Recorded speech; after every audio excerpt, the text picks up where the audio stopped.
Everyone, welcome है आप सभी का। तो कैसे आप सब? आई होप अच्छे होंगे, मस्त होंगे, स्वस्थ होंगे।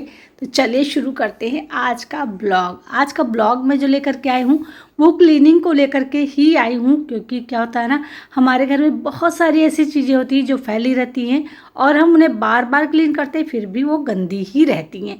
तो चलिए शुरू करते हैं वीडियो को। अगर आपको वीडियो अच्छी लगती है तो लाइक शेयर करिएगा, चैनल पे नया है तो सपोर्ट करिएगा, सब्सक्राइब करिएगा। तो चलिए शुरू करते हैं वीडियो को और हम दिखाते हैं कि मैंने क्या ऐसी आदतें अपनी चेंज की जिससे कि हमारा घर रहता है नीट एंड क्लीन। तो आप देख सकते हैं इस तरीके के जो लॉन्ड्री बैग होते हैं अक्सर हम सभी के घर में होते हैं, ये बहुत सारी जगह लेते हैं और ज़रा सा कुछ लगता है तो ये गिर जाते हैं और कपड़े सारे फैल जाते हैं।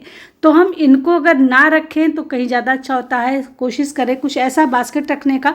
तो मैंने एक जुगाड़ लगाया। ये इस तरीके के जो बैग आते हैं ना, ये छोटे भी होते हैं और इनमें बहुत सारा स्पेस भी होता है, क्योंकि ये कम जगह में थोड़ा सा स्क्वायर शेप में होते हैं तो कम जगह लेते हैं और अच्छी तरीके से कहीं भी रख दीजिए तो स्टेबल भी रहते हैं। तो मैंने सोचा क्यों ना उस लॉन्ड्री बैग की जगह इसका इस्तेमाल किया जाए, जिससे हमारे कपड़े भी अच्छी तरीके से रख जाएंगे और देखने में कम जगह भी लेगा और अच्छा भी लगेगा। तो देखिए मैंने इसको इस तरीके से यहाँ पे रखा। मैं आपको यहीं पे रख के दिखाती हूँ। वैसे मैं इसको रखती हूँ अपने वॉशरूम के, मतलब जहाँ मैं लॉन्ड्री लगाती हूँ वहाँ पर पास में, तो वहाँ पे स्पेस भी कम है और इसकी वजह से ये कहीं ज़्यादा अच्छा लगता है। अब देखिए जैसे ये हमने कॉर्नर पे रख दिया, अब इसमें हम अपने कपड़े जितने भी निकलते जाएंगे रखते जाएंगे और जब हमें नीड होगी तो हम यहाँ से उठाएंगे और इसको धुल लेंगे। तो ये छोटे छोटे से अगर हम जुगाड़ लगाते हैं ना तो हम बहुत सारे पैसे भी बचा सकते हैं। अब लॉन्ड्री बैग खरीदने की हमें क्या ज़रूरत है, क्योंकि इस तरीके के बैग अक्सर हमारे घर में जब भी हम कपड़ा खरीदते हैं या कभी कोई ऐसी चीज़ खरीदते हैं तो आ ही जाते हैं। अब जैसे डाइनिंग एरिया जो हमारा होता है वो सबसे ज़्यादा गंदा होता है, या फिर लिविंग रूम हमारा सबसे गंदा होता है, क्योंकि यहीं पर बैठकर हम कभी चाय भी पीते हैं, न्यूज़पेपर पढ़ते हैं। तो न्यूज़पेपर को जब भी पढ़ते तो इसी तरीके से टेबल पर छोड़ देते हैं। अभी देखने में बहुत बुरा लगता है, क्योंकि जब भी कोई आएगा तो पहले कितना भी आपने घर को क्लीन कर रखा है उस न्यूज़पेपर पर ही पढ़ेगा। तो मैं क्या करती हूँ, जैसे कोई न्यूज़पेपर को पढ़ करके ख़त्म करता है या मैं खुद जब पढ़ती हूँ उसके बाद में मैं उठाती हूँ, रोल बनाती हूँ और इस तरीके की मैंने एक बास्केट बना रखी है। इसे भी मैंने DIY करके ही बनाया हुआ है और देख सकते हैं आप कितना सुंदर लग रहा है। इसमें रखी हुई कोई भी चीज़ काफ़ी अच्छी लगती है। तो मैंने बस इसमें इस तरीके से रोल लगा देती हूँ तो पूरे 1 महीने का जो न्यूज़पेपर है इसमें आ जाता है। उसके बाद में मैं इसको ट्रांसफ़र करके अलग रख देती हूँ और नेक्स्ट मंथ का यूज कर लेती हूँ। अब इससे एक और फ़ायदा होता है, क्या होता है ना, अगर कभी बाई चांस किसी को कोई ऐसी न्यूज़, कोई आर्टिकल ऐसा देखना है तो वो बहुत ही आसानी से उसे पता है कि इस मंथ का न्यूज़पेपर ये है, तो यहाँ से हम उठा लेते हैं और उसके बाद में अच्छी तरीके से पूरा सब जैसे हम लगाते हैं अपने, मतलब सोफ़े को सही करते हैं, कुछ करते हैं, साफ़ कर देते हैं। अब सबसे ज़्यादा गंदा टेबल ही होता है, तो टेबल को ज़रूर सुबह सुबह एक माइक्रोफाइबर ले लीजिए और उससे क्लीन कर लीजिए। तो मैं यहाँ पर एक सोल्यूशन बना कर रखती हूँ। इससे क्या होता है, कोई भी चीज़ अगर मीठी गिर जाती है तो कभी चींटियाँ नहीं आती है, मक्खी वगैरह नहीं आती हैं, तो इस तरीके से क्लीन कर लेते हैं। अब इससे क्या होता है, इसका ग्लास जो है ना वो चमकता भी रहता है, साफ़ सुथरा भी रहता है। तो बस इस तरीके से मैं छोटे छोटे से जुगाड़ करती हूँ और उसी से मैं अपने घर को नीट एंड क्लीन रखती हूँ। तो देख सकते हैं मिनट भी नहीं लगे और यहाँ पर हमारा न्यूज़पेपर भी अच्छी तरीके से रख गया, देखने में भी सुंदर लग रहा है।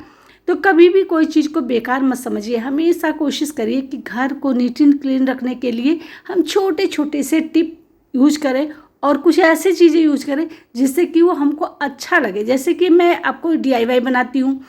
अब जैसे मैंने इसका पहले बनाया था, इसको लैंप मैंने बनाया था। लैंप जब उसका थोड़ा सा ख़राब हुआ तो मैंने इसको डिस्कार्ड कर दिया और इस बास्केट को मैंने यूज करना शुरू कर दिया अपने न्यूज़पेपर रखने के लिए। तो देखिए हमारा वहाँ पर शौक़ पूरा हुआ, हमारा यहाँ पर भी ये रीयूज हो गया। और एक बात का सबसे बड़ा ध्यान रखिए, आप कितना भी सोच लें कि ये चीज़ तो हम डेली साफ़ करते हैं, लेकिन साफ़ नहीं होता। कभी भी क्या होता है ना, जब हम झाड़ू लगाते हैं तो धूल थोड़ा बहुत ज़रूर उड़ता है और हमारे टेबल पर या टेबल पर रखी हुई कोई भी चीज़ पर पड़ता है। तो सबसे ज़्यादा ज़रूरी होती है लिविंग रूम में कि कोई भी चीज़ है तो उसे अच्छी तरीके से क्लीन रखिए, क्योंकि अगर आपका टेबल की चीज़ें साफ़ सुथरी है ना तो अच्छा लगता है। अब यहाँ पर आइए, ये जैसे बोर्ड है, ये बोर्ड लगभग दिन भर यूज होता है। हम लोग कभी किसी तरीके से हाथ होता है तब यूज कर लेते हैं, कभी किसी तरीके से हाथ होता है यूज कर लेते हैं। अब इसको क्लीन करने के लिए सबसे सिंपल सा तरीका है कि आप यहाँ पर से अपना जो नेल रिमूवर होता है ना उसको उठाइए, और उसका एक पैड ही काफ़ी होता है पूरे बोर्ड को क्लीन करने का, क्योंकि हम इसके लिए महंगे महंगे क्लीनर मंगाते हैं। तो क्लीनर की जगह बस इस तरीके से आप आराम से साफ़ कर सकते हैं। इसमें आपको टाइम भी नहीं लगेगा, और आपका जो स्विच बोर्ड है, पहली बात तो ये डर नहीं है कि करंट लग जाएगा कुछ है, क्योंकि इसमें पानी की कोई वो नहीं होती है।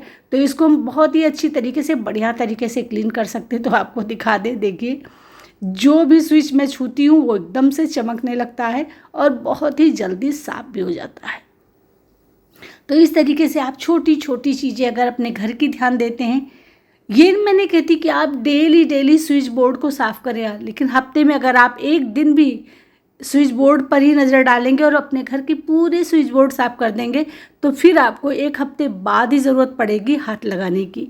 तो हो गया ना, एक दिन में सारे बोर्ड आपके साफ़ हो गए जितने भी घर में। मुश्किल से आपको आधा घंटा लगेगा। आधे घंटे में आपका स्विच बोर्ड एकदम चमकता रहेगा और वो हमेशा क्लीन रहेगा। सबसे बड़ी चीज़ होती है, ऐसा नहीं कि आपने एक दिन साफ़ किया तो 2 दिन बाद वो गंदा हो जाता है, ऐसा नहीं होता है। गंदा नहीं होता है, बस आपको हाथ लगाने की ज़रूरत होती है, वो फिर से चमकने लगता है।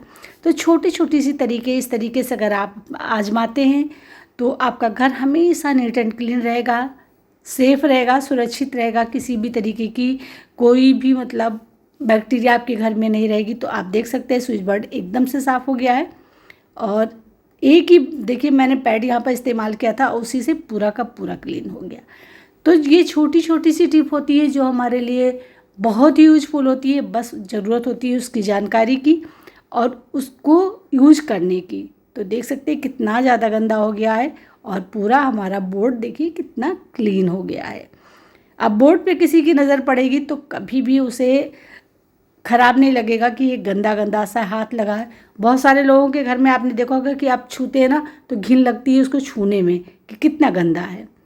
अब मैं क्या करती हूँ, ये वाला जो ब्रश होता है ना, ये वैसे तो कार साफ़ करने के लिए होता है, लेकिन मैं जब भी रोड पर निकलती हूँ और मुझे मिल जाता है तो मैं ले लेती हूँ। क्या होता है ना, इससे बहुत अच्छी क्लीनिंग होती है।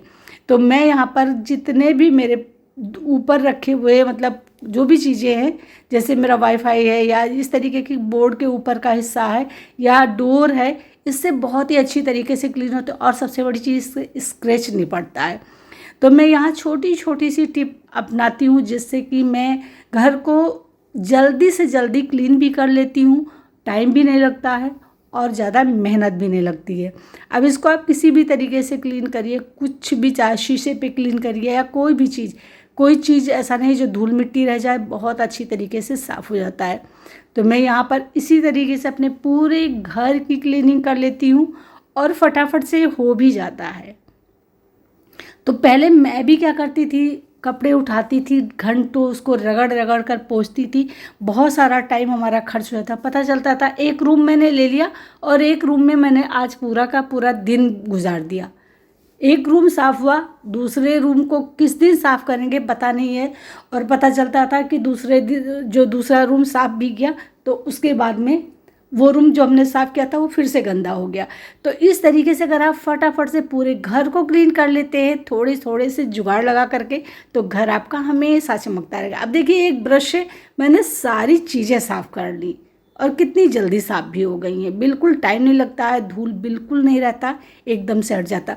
तो जब भी आप जाए ना मार्केट और अगर ये ब्रश आपको मिल जाए ना तो ज़रूर ले लीजिए। देखिए कितनी सारी गंदगी लग गई ना धूल। अब इसको क्या करना है, पानी में जाइए, डिप करिए और निकाल करके टांग दीजिए, सूख जाए।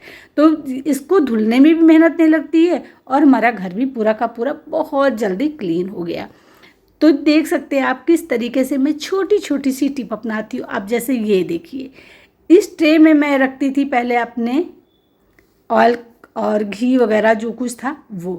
अब ये बहुत सारी जगह ले लेती है। और दूसरी चीज़ होती है, जब भी हम तेल या घी निकालते हैं तो इस ट्रे में भी लगता ज़रूर है। अब इसकी वजह से इसको खिसकाना हटाना, तो मैंने क्या किया, यहाँ पर देखिए ये मेरे पास एक डिब्बा रखा था, देखा मैंने, इसका कंडीशन भी बहुत अच्छा है और ये काफ़ी हार्ड है। तो बस क्या किया, यहाँ पर मैंने 2 प्लेट्स रखे छोटे छोटे से, जिससे कि ये गंदा भी ना हो और इस तरीके से कम स्पेस में मैंने देखिए कितनी अच्छी तरीके से रख दिया। अब इतनी बड़ी ट्रे रखने की क्या ज़रूरत है जब इतने छोटे से डिब्बे में ही आ गया। अब यहाँ पर मैं फिटकरी रखे हुए, क्यों फिटकरी रखी हूँ ये भी बताती हूँ। अगर आपके घर में कहीं पर चींटी बहुत ज़्यादा आ रही हैं तो आपको करना क्या है, यहाँ पर लेना है फिटकरी और फिटकरी को इस तरीके से रख देना है। आप देखोगे थोड़ी देर में जो चींटियाँ अपना रास्ता बदल देंगी और धीरे धीरे वहाँ से गायब हो जाएंगी। तो ये बहुत ही कमाल की टिप मुझे लगी। और जब भी आपको इस तरीके से चेंज करना हो तो देखिए ये हटाइए, इसका जो नीचे की प्लेट है उसको क्लीन कर लीजिए। तो कैसी लगी आज की वीडियो ज़रूर कमेंट करके बताइए।